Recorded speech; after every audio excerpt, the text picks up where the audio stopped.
व्यास जी ने भागवत में लिखा है कि तुंगभद्रा नदी तो आत्मदेव ब्राह्मणा तस्य प्रभु चिंतनम सा भवेत। ही महाराज, तुंगभद्रा नदी के तट पर आत्मदेव ब्राह्मण निवास कर रहे थे,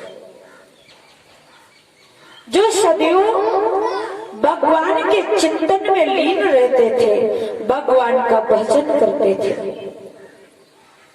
बड़े ही कर्मकांडी ब्राह्मण थे, साधना करना, पूजा पाठ करना। उनकी एक बड़ी ही सुंदर स्त्री थी जिनका नाम था धुंधली। विद्वानों ने लिखा है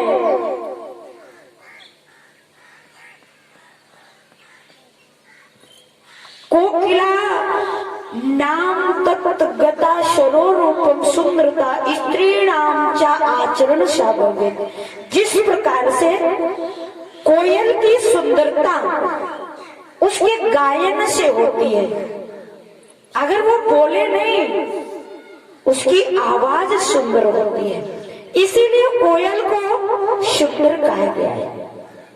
शरीर तो बड़ा काला होता है लेकिन उसकी आवाज इतनी प्यारी होती है, इतनी प्यारी होती है कि वो सबको सुंदर लगती है। इसी प्रकार से नारी के शरीर का सुंदर होना उतना जरूरी नहीं है जितना कि उसके चरित्र का सुंदर होना जरूरी है, उसके आचरण का सुंदर होना जरूरी है। माना कि शरीर सुंदर है तो जब उम्र ढलती जाती है तो सुंदरता कमजोर पड़ जाती है, लेकिन जिसका चरित्र सुंदर है, जिसके विचार सुंदर है, जिसका आचरण सुंदर है, वो हमेशा हमेशा के लिए सुंदर रहेगा है।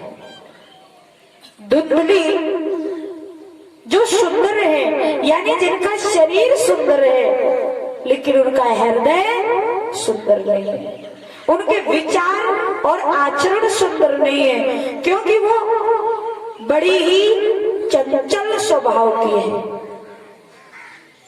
चंचल और चालाकी में बड़ा अंतर है।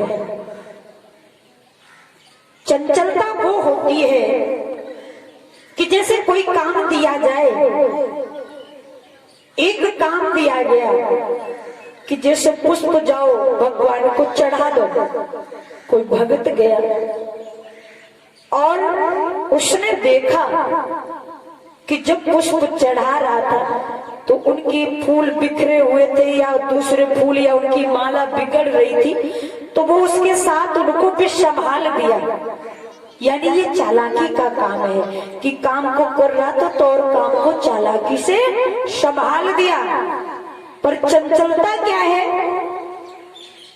कि भगवान के पास पहुंचे तो सही, पर उसमें जो दिखाई दिया कि ये अपने लायक है तो उसे अपने लिए यूज कर लिया, यानी ये चंचलता है।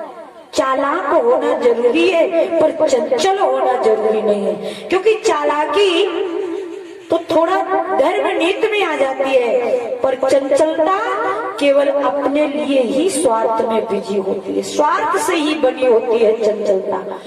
तो धुंधली बड़ी चंचल स्वभाव की थी। समय कट रहा था लेकिन उनके कोई संतान नहीं हुई। एक दिन ब्राह्मण ने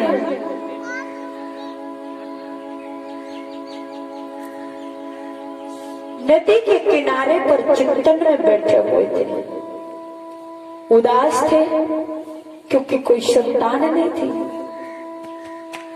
तो अकस्मात एक महात्मा जी का आगमन हो गया। महात्मा जी को देख करके ब्राह्मण ने उनके चरणों को पकड़ लिया और कहा, महाराज आप कृपा करके हमें एक पुत्र दे दो। महात्मा जी ने जब ब्राह्मण को देखा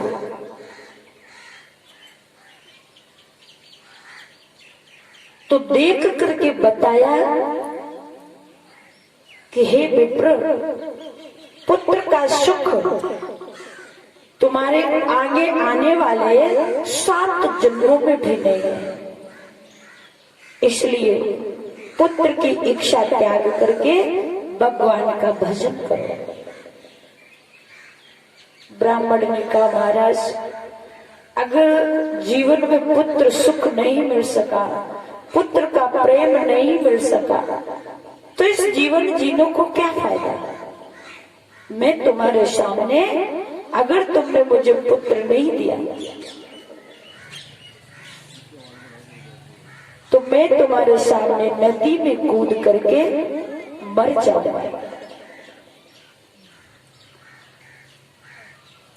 महात्मा जी ने देखा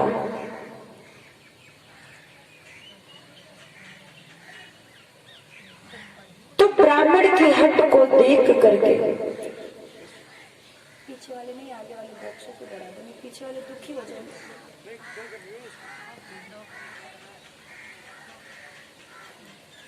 श्री सुखदेव जी कहते हैं, राजन,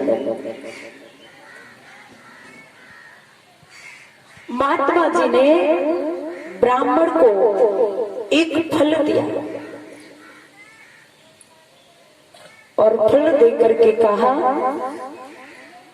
कि आप इस फल को अपनी पत्नी को दे देना, जिससे तुम्हें पुत्र की प्राप्ति हो जाएगी।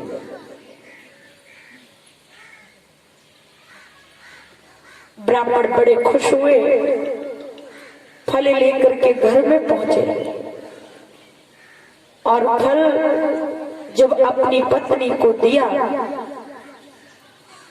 तो वो चंचल थी। अनेक विचार आगे कह रहे, जब मैं फल खाऊंगी तो गर्भवती हो जाऊंगी और गर्भ के कारण शरीर की सुंदरता नष्ट हो जाएगी। फिर जब और समय बीतेगा तो अच्छा अच्छा खा नहीं पाऊंगी और कभी चोर आ गए तो भाग नहीं पाऊंगी और फिर बड़ी प्रसव पीड़ा सहन करनी पड़ेगी। तो उन्होंने फल नहीं खाया। एक दिन उनकी बहन आ गई तो वो सारी गाथा अपनी बहन को समझाने लगी।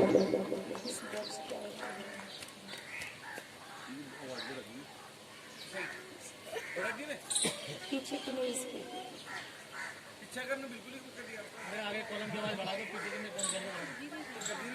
श्री सुखदेव जी कहते हैं, राजा, अपनी बहन से सारी व्यथा गाने लगी। ये बहन, अब क्या करूं, फल खाऊं कि ना खाऊं। और जब